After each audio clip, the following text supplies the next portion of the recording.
जय जय रघुवीर समर्थ। जय जय रघुवीर समर्थ। जय जय रघुवीर समर्थ। उपस्थित श्रोतेजन हो, आपणा सर्वांचे आजच्या या ग्रंथ वाचनाच्या उपक्रमात चैतन्य आत्मन हे चॅनल हार्दिक स्वागत करीत आहे।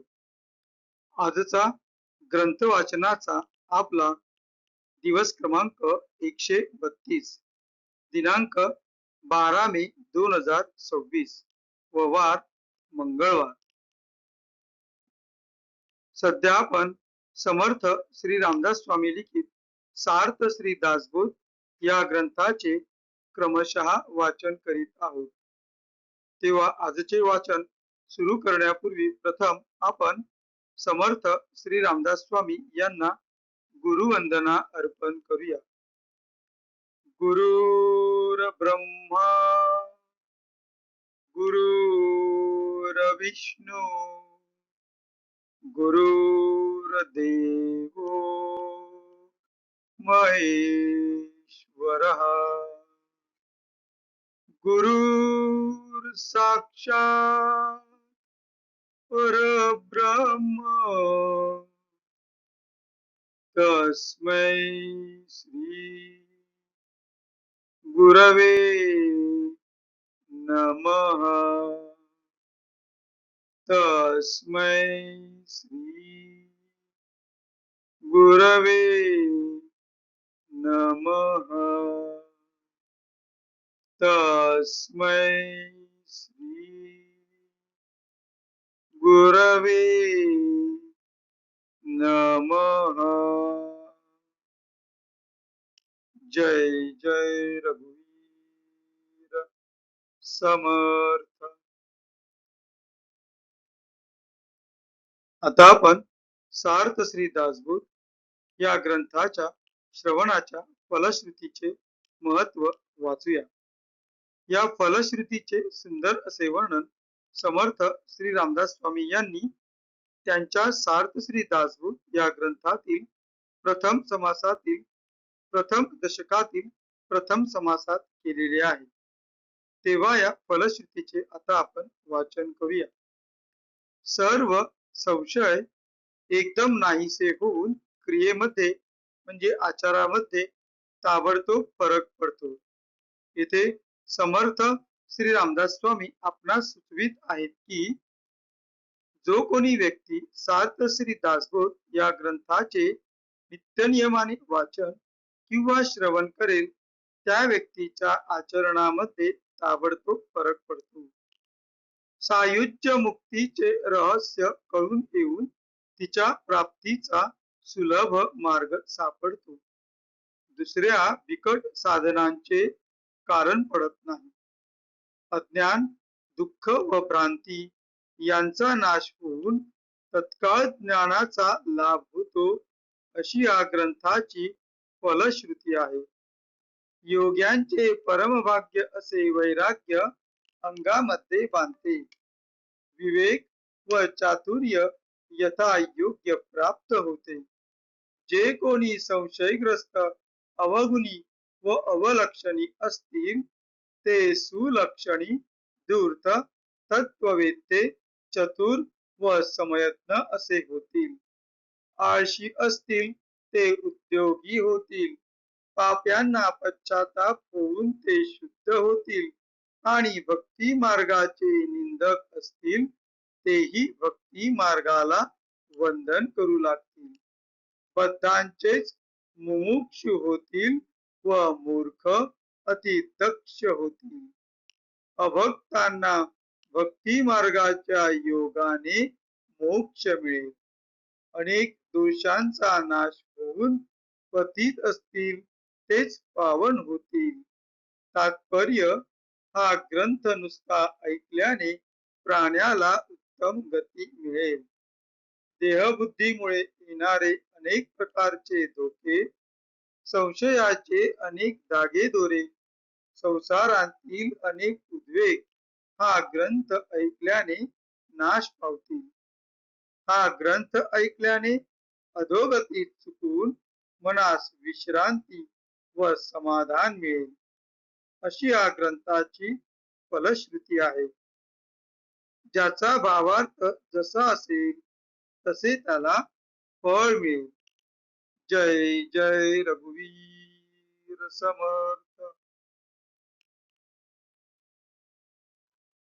आता आपण सार्थ श्री दासबोध या ग्रंथाच्या क्रमशः वाचनास सुरुवात करूया. सध्या आपण या ग्रंथातील नवविधा भक्तिनाम या 4थ्या दशकातील सख्य भक्ती या 8व्या समासाचे वाचन करीत आहोत. मागील भागात आपण ओवी क्रमांक 11 ते ओवी क्रमांक 20 या 10 ओव्यांचे त्यांच्या मराठीतील अर्थासहित वाचन केले. आज आपण ओवी क्रमांक 21 ते ओवी क्रमांक 32 ही ओवी 8व्या समासातील शेवटची ओवी असल्या कारणाने आज आपण 32व्या ओवीपर्यंत वाचन करणार आहोत. आपणासमोर जे पृष्ठ दिसत आहे त्या पृष्ठातील वरून 5वी ओळ 20 या अंकानंतर आपुलिया मनोगता कारणे या शब्दांनी 21वी ओळ सुरू होते, 21वी ओवी सुरू होते. तर तेथूनच आपण आजच्या वाचनास सुरुवात करूया. आपुलिया मनोगता कारणे देवावरी क्रोधास येणे, ऐसी नव्हेत की लक्षणे सख्य भक्तीची. देवाचे जे मनोगत तेची आपुले उचित, इच्छेसाठी भगवंत अंतरू नये की. देवाचे इच्छेने वर्तावे, देव करील ते मानावे, मग सहजची स्वभावे कृपाळू देव. पाहता देवाचे कृपेसी, मातेची कृपा कायसी, मातावधी बाळकासी विपत्ती काळी. देवे भक्त कोण वधिला, कधी देखिला ना ऐकिला, शरणागतांस देव झाला वज्र पंजरू. देव भक्तांचा कैवारी, देव पतितांसी तारी, देव होय साहकारी अनाथांचा. देव अनाथांचा कैपक्षी, नाना संकटांपासून रक्षी, धाविन्नला अंतर साक्षी गजेंद्रा कारणी. देव कृपेचा सागरू, देव करुणेचा जळधरू, देवासी भक्तांचा विसरू पडणार नाही. देव प्रीती राखो जाणे, देवासी करावे साजने, जीव लगे आवगी पिसुने कामान येती. सख्य देवाचे तुटेना, प्रीती देवाची विटेना, देव कदा पालटेना शरणागतांसी. म्हणून सख्य देवासी करावे, हितगुज तयासीच सांगावे, आठवे भक्तीचे जाणावे लक्षण ऐसे. जैसा देव तैसा गुरु, शास्त्री बोलिला हा विचारू, म्हणून सख्यत्वाचा प्रकारू सद्गुरूंसी असावा. इति श्री दासबोधे गुरु शिष्य संवादे सख्य भक्ती निरूपण नाम समास अष्टम. जय जय रघुवीर समर्थ. येथे 8वा समास समाप्त होतोय. तर ओवी क्रमांक 21 ते ओवी क्रमांक 32 या ओव्यांचा आता आपण मराठीतील अनुवाद पाहूया.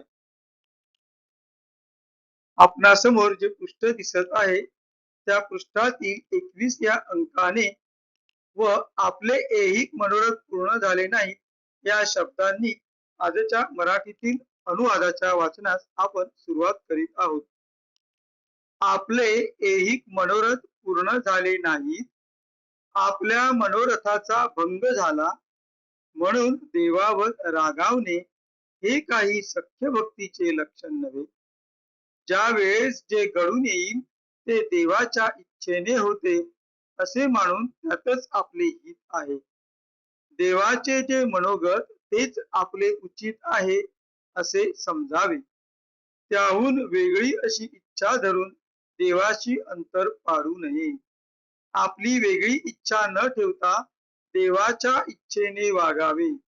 तो जे करील ते शिरसावंद्य मानावे.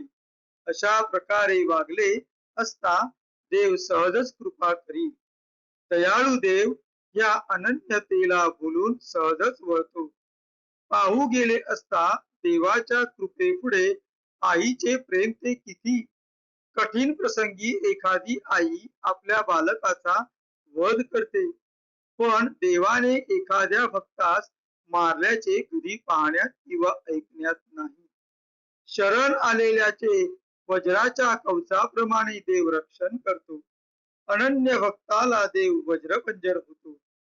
देव भक्तांचा कैवार घेतो. देव पतितांना तारतो व देव अनाथांस सहाय्य करतो. अनाथांचा पक्ष घेऊन अनेक संकटांपासून देव त्यांचे रक्षण करतो.